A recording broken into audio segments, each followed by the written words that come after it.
Hello, everybody. Okay, we have Senators Murray and Klobuchar and Schatz. And before I get into my substantive remarks, I just heard something that Trump said. Here's what he said. We can do things during the shutdown that are irreversible and bad for them, and irreversible like cutting vast numbers of people out. Well, there it is. Trump admitted himself that he is using Americans as political pawns. He is admitting that he is doing the firing of people if, God forbid, it happens. He's using Americans as pawns, as I said. Democrats do not want a shutdown. We stand ready to work with Republicans to find a bipartisan compromise, and the ball's in their court. When he says he will do things, he is taking ownership. He is taking ownership. It's just like in his first term when he said he will own the shutdown. It's just a point I wanted to make. Okay, now, we're 10 hours away from government funding expiring simply because the Republicans are not serious about keeping it open. Finally, after months of asking, months, and mounting pressure, Leader Jeffries and I went to the White House yesterday to meet with the President and Republican leaders to find a way forward. And sitting in the room, it was very clear, behind closed doors, that the President hasn't fully grasped the magnitude of the disaster he's causing Americans. As costs continue to skyrocket for Americans, thanks to Trump's tariffs, economic policies, clean energy policies, and disastrous blunders, Americans are prepared to spend 114% more on their health insurance. That's right, that just came out. According to the Kaiser Family Foundation's analysis today, without ACA premium tax credits, premiums will double, more than double on average. And this not only affects those on ACA, it affects just about every American family with health insurance, because it is, as has been documented, when they get the deep cuts on ACA and on Medicaid, they don't have as much money, and they raise the costs on everybody else. So virtually no American with health insurance is immune from these disastrous Trump cuts. And what are Republicans doing about this? Avoiding lying. This week, look at this poster. This one here. Let's get it front and center. I borrowed Thune's poster today, as many of you saw. This is what the House Republican Conference called. Lisa McClain, the head, walked members through polling and advised them not to make the message about health care, because ours lose that argument. That's not me. That's one of the Republican leaders who's in charge of messaging. They're right. She's right. Their position is so callous, and the damage is much greater than even people thought, that it's very unpopular. So when they're up against the brutal fact that Americans are to pay, take this one up, 114% more for marketplace enrollees who currently receive financial assistance. That's the Kaiser Foundation. It's devastating to them. And let me be clear, because they like to tell lies because they can't argue the merits. So they make up things. They're saying undocumented people cannot and will not receive premium tax credits. They say that undocumented people are going to get these credits. That is absolutely false. That is one of the big lies they tell, so they don't have to discuss the issues. The federal government, by law that we passed, does not fund health insurance for undocumented immigrants in Medicaid, period, nor the ACA, nor Medicare. Undocumented immigrants do not get federal health insurance premiums, period. Period. They're lying. I hope you'll call them on it when they bring it up. Some of the newspapers have. Okay? I said this directly to Speaker Johnson in the Oval Office. I told him what he was saying was bull, because he said, you guys want that. And he just smirked and didn't even answer it. And why are they lying? They know how unpopular their position is on health care, that they shouldn't talk about it.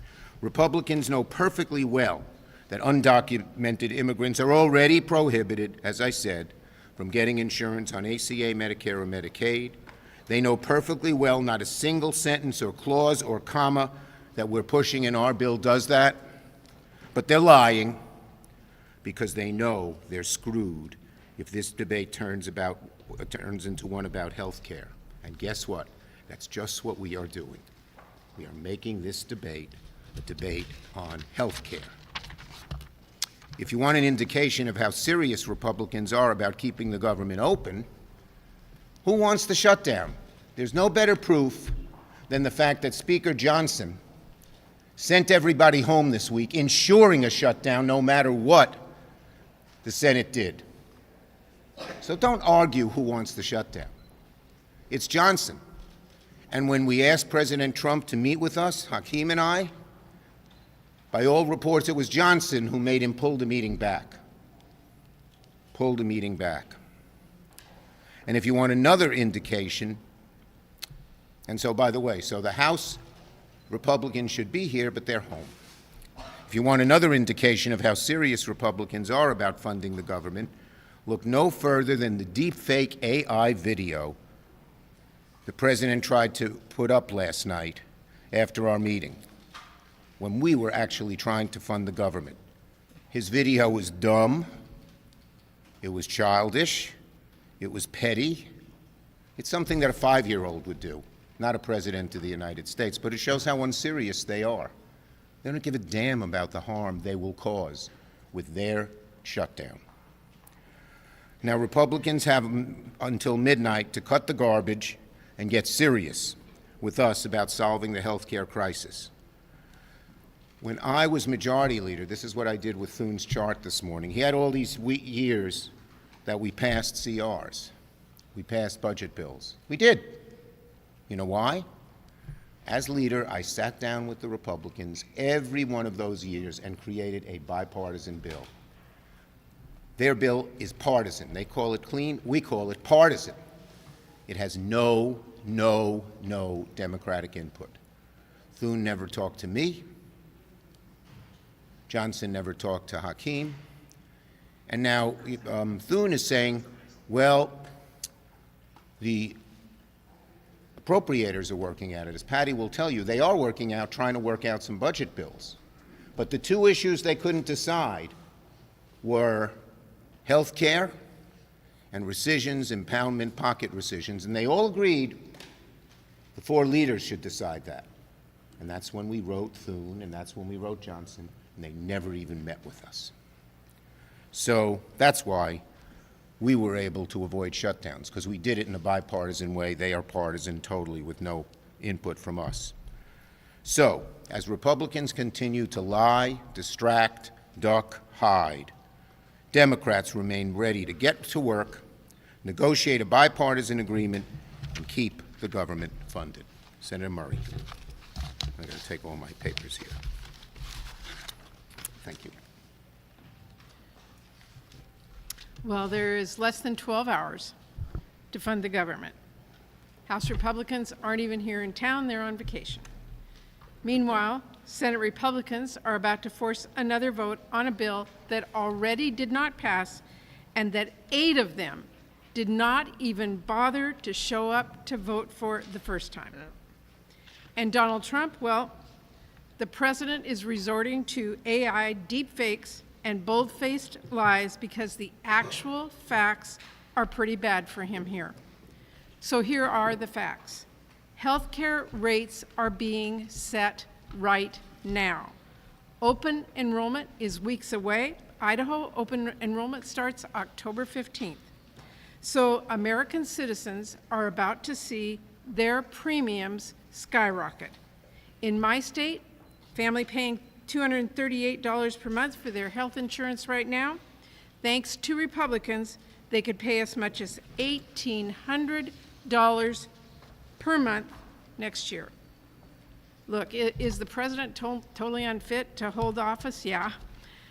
But it is not about that. This is about health care. He is choosing to shut down the government rather than work with Democrats to fix the health care crisis Republicans created. If it seems like the only sentence that Republicans can form these days consists of a noun, verb, and illegal immigrant, that's because they have to resort to outright lies to defend their truly god-awful health care policies. Their attacks on health care are already hurting American citizens, millions of them. There is no getting around it.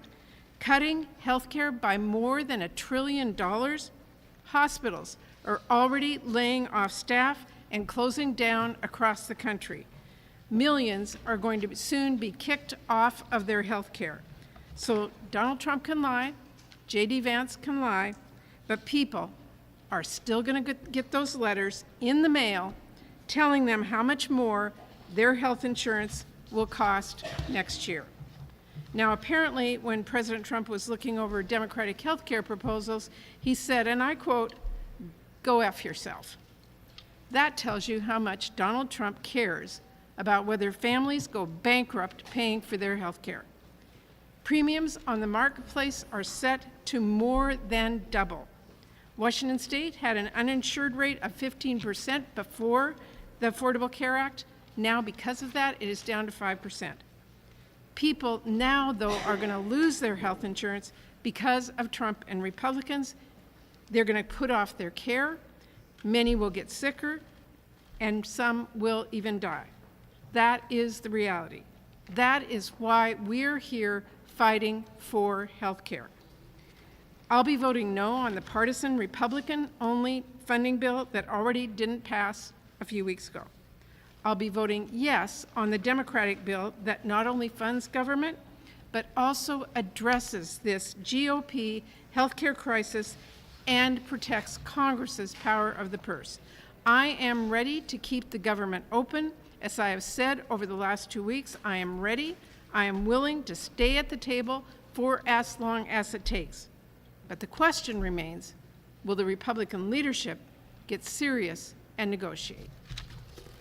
Thank you, Patty. Senator Klobuchar. Thank you, Senator Schumer, and to my colleagues. So yesterday, after weeks of waiting to see if the president would lead Senator Schumer and Leader Jeffrey go over to the White House, this is not a joke.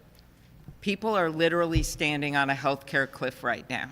For members of our caucus, when the Republicans, a whole bunch of them, didn't show up and vote last week, what did our people do? We went out and we met with the people in our state. We met with doctors and nurses. We went to rural hospitals. We talked to people that can barely hold on right now. This, what one farmer called a perfect storm of ugly. The tariffs are hitting them, the markets are drying up, and now they have their health care costs. So many of them, especially in rural areas, are on these individual plans. So what does the president do after this meeting? He posts that deep fake offensive video. This isn't a joke. This isn't political theater. He's so proud of the art of the deal, and it is his time to lead. He has said repeatedly, and you've all seen the real videos, where he said this is a time for a president to lead in the past. Well, this is his time to lead.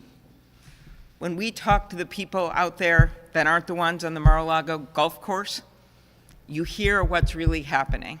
They look at those grocery bills, they look at their electricity bills. Those things aren't deep fakes. Those things don't lie. Those things are real. So what are they facing? Healthcare cliff. 20 million Americans are set to see their premiums double when they pick a plan starting November 1st. And for those of you that ask, why are you doing this now? This isn't a December thing. This isn't a January thing. This is a now thing. This is happening right now. And the only way to fix this is to do something about it now. Those families that don't know if they're going to have cancer research, and those researchers on Alzheimer's that are looking at going to other countries and looking at what's happening with NIH, this is a now thing. So I hope people remember that this is not a funny deep fake meme. This is not anything he says. And for those people in my state that voted for me and him, and there's a lot of them, they actually thought he'd bring costs down. That's what he said would happen on day one. Well, it is day 253. And people are paying more for their prescription drugs. They're paying more for their beef. They're paying more for their groceries, and they're paying more for their electricity, and they're sure paying more for their health care premiums. This is his moment to lead.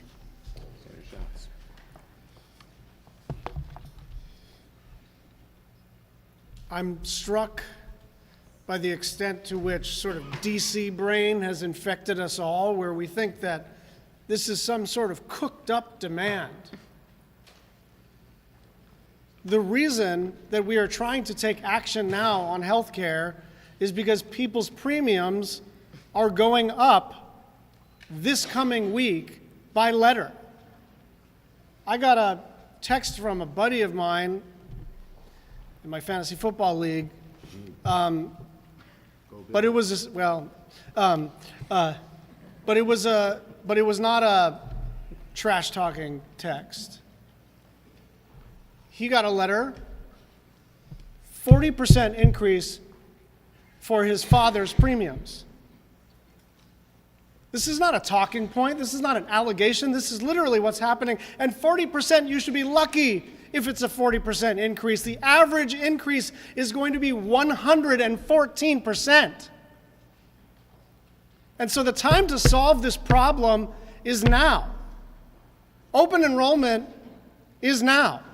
Letters are going out now. Now, some insurance companies are sending out letters saying, your rates are increasing, but we're not sure by how much. And some insurance companies are being jawboned into not even sending letters at all. Now, there is only one thing worse than your rates going up on January 1. It is not being told until December that your rates are going up on January 1. People are going to lose their health care. This is not a joke. This is not a political talking point. This is what's going to happen across the country. The idea that this is some Democratic priority or independent priority or Republican priority is nonsense. Tens of millions of people are specifically going to see a 114% increase, and everybody else is in the same risk pool. And so all we're saying is, look, this is a very damaging issue for Republicans. And if we were terribly cynical, we would just let them stew in it. But we want to solve it because we care in our bones about the people we represent. And so there is still an opportunity to do something about this. There is still an opportunity to do something about this. None of us like shutdowns. But the only way to avoid a shutdown is to sit down between the political parties, and that includes the party out of power, and to make a deal. There's still time. Start off with Buffalo. All right. From the Bills. All right. Thank you, Senator. He's from Buffalo, you know. Yes, I am. At this point, it seems like a shutdown is inevitable. When you get to that point, what's the plan to get out of it? Look, first, it's right now in the Republicans' court. We said this to Trump yesterday. He can easily call up Thune and Johnson and say, just add the two parts we want added to the bill. They can take it out of our bill, put it in theirs, and solve it. So it's in their court. And let me just say, the American people are learning how bad this health care crisis is, and they will put tremendous heat on Republicans to solve it. Yes? Leader Thune just said that there are going to be no negotiations with Democrats if the government is shut down. So how long are Democrats willing to stomach the shutdown? Days, Look, weeks, it's months? in their court to solve it. It's their shutdown. And as I said, they are going to face tremendous pressure from the American people. Trump in the room admitted, I said to him, this is going to be very bad for you, these increases in the health care. And it's not going to be good for you. It's not going to be good for America or anybody. And he admitted that. So I think we believe that this is an issue worth fighting for. We hope the Republicans avoid the shutdown. But if they do it, it's because they didn't even negotiate with us till the last minute. Leader Yes. Schumer, the president is now threatening these irreversible cuts to the workforce, to programs. Is that a risk that Democrats are willing to take? The bottom line is he's doing it anyway. They've already cut 300,000 people. Whether there's a shutdown or not, it'll be up to Trump whether he's going to let Musk, formerly Doge, vote, do these cuts, do these layoffs, and do these firings. It will fall on him, as I said. He's the one doing the firings, not Democrats. And that's what it shows. Yes. No, right here. Senator Schumer, Times poll out this morning finds that 2% of Americans rank healthcare as the #1 problem facing the country, which is to say, a very small percentage. How do you think about that disconnect between the language you all are using? This is It's not what it's, I don't know what the poll numbers were, because the, yes, without question, wherever we go, wherever we talk about it, it has our back on this issue, and it shows that who do you trust much more? Who do you trust more to deal with the health care crisis? They trust Democrats. And one final thing, they're going to start getting these notices tomorrow. A lot of people don't know it. But once they start getting these notices, and there's these huge, staggering increases, you know, we thought it was $400 per family on ACA, and somewhat more, somewhat less for people not on ACA. Now it's more, it's 114%. They're going to be staggered, and they're going to say, what's happening? And we're going to be right there explaining to them, it's because the Republicans wouldn't negotiate with us. We're ready to do it any time, and there'll be huge heat on them on this issue. Nope, last one, this gentleman. Had to call on someone from this side, the left side. Over the last decade and a half, in instances when Republicans have shut down the government over one issue or another, order ACA funding, they did not get the policies that they were requesting. What makes you think this will be different for Democrats? Because the health care crisis that they created, in part because we asked them 3 times to vote on extending the ACA, and they voted no 3 times. And we believe that this issue is a real issue for the American people. We also believe that when there's a a Republican president, a Republican Senate, a Republican House, the natural inclination is to blame the Republicans. That's what the polling data shows. Who do you know, a neutral question, who do you blame, Democrats or Republicans? It's like +20, they'd blame the Republicans. And we also believe the fact that they wouldn't negotiate with us, which became clearer last week when Trump said yes and Trump said no, the American people don't like that. So we think we're on our front foot as we go into this fight. Thank you, everybody. And congratulate him on his new grandchild. Yes, In the middle of the caucus, my phone rang, and it was my wife. We have a beautiful little boy, name yet not told to us by our daughter and daughter-in-law. Congrats.